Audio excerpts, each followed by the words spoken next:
Saudara, sekolah tidak ada kutipan apapun dari peserta didik baru termasuk pembangunan gedung. Orang tua siswa tidak boleh dibebani, maksud kami, karena biaya pendidikan sudah dialokasikan dengan cukup signifikan.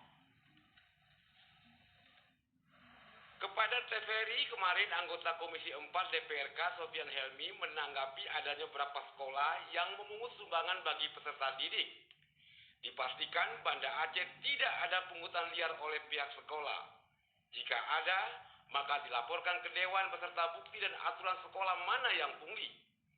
DPRK, kata Sofyan Helmi, sudah berkoordinasi dengan Dinas Pendidikan Kota Banda Aceh melarang sekolah memungut sumbangan apapun terhadap orang tua peserta didik.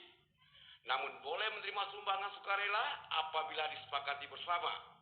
Karena menurutnya pendidikan harus terus berjalan, jangan sampai ada yang putus sekolah. Jikapun itu sumbangan sukarela, jangan pernah sumbangan tersebut menjadi beban daripada orang tua, wali murid. Itu aja himbauan saya.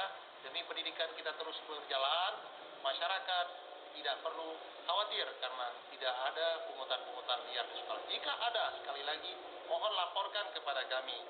Begitu juga dengan kelengkapan sekolah, jangan terlalu mahal per siswa untuk membeli baju seragam dan atribut lainnya. Seharusnya sekolah mengerti keadaan ekonomi masyarakat, terutama di tengah wabah virus corona. Dalam masalah pungutan terhadap siswa baru, Sofyan Helmi menghimbau Dinas Pendidikan untuk bersikap wajar. Tidak hanya sekedar kesepakatan, tapi harus ada kajian yang diperlukan untuk kutipan sekolah. Tim Liputan TVRI melaporkan. 8 kabupaten kota di Aceh